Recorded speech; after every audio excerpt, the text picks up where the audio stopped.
guys like Mexican food? You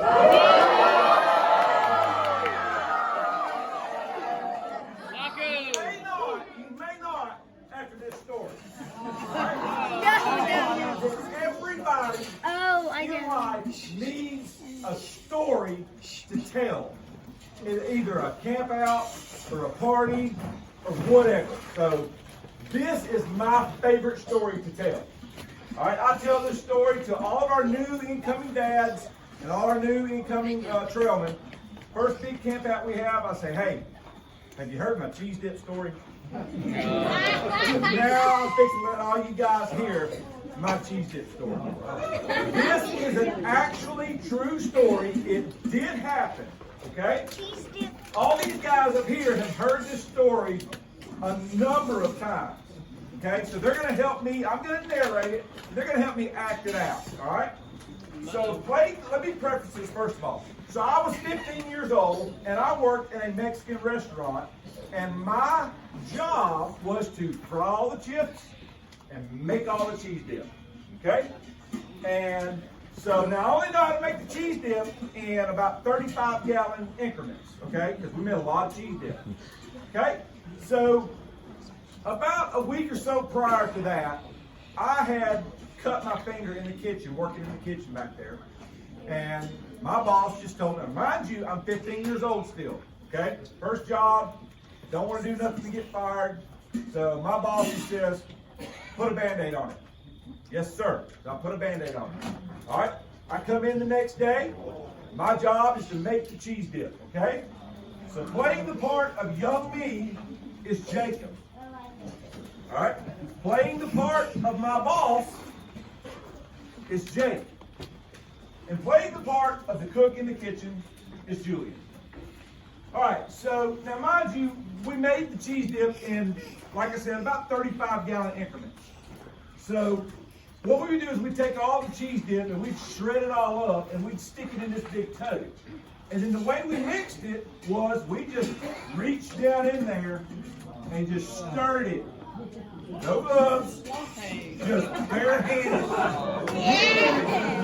All the way to the top and the bottom, all right? And after you get it all mixed up, the guy that trained me told me, hey, don't waste none of it. So I got pretty hairy arms, even though I did at 15 years old. And he told me, he said, just get it all.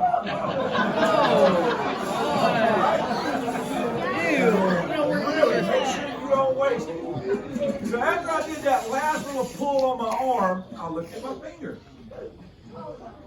I don't know where my Band-Aid's at, y'all. And so I freak out. I look down in there and I can't find it nowhere. Mind you, I'm 15 years old. I don't want to get fired. So I stand up and I go talk to my boss. Now my boss is a pretty big guy. He was intimidating. And all he ever did was just stand there and just go through figures and stuff of this Mexican restaurant. And so I tell him, I said, hey, boss man, I lost my Band-Aid in the cheese dip. And he goes, what? You lost your cheese dip, or lost your Band-Aid? I'm like, yeah. Now, what'd I do? He said, come on, let's go. So we stand up, and we walk back over to where I was mixing the cheese dip. And he looks at it, and he's like, man, I ain't poured all this out. So we pick it up, and we pour it out into another tote while he is looking for the Band-Aid. All right? And we don't find the Band-Aid. And so he's like, Stephen, I cannot pour out 35 gallons of cheese dip. So I'm like, I'm just distraught. So I sit down and I'm like, put my hands in my head. I'm like, oh, I'm fixing to get fired. So then the boss goes over to the cook. And he tells the cook, he said, hey, Stephen lost a Band-Aid in the cheese dip. He said, we're not pouring this cheese dip out. So he says, so when you're scooping cheese dip tonight to serve up, just keep a lookout for a Band-Aid.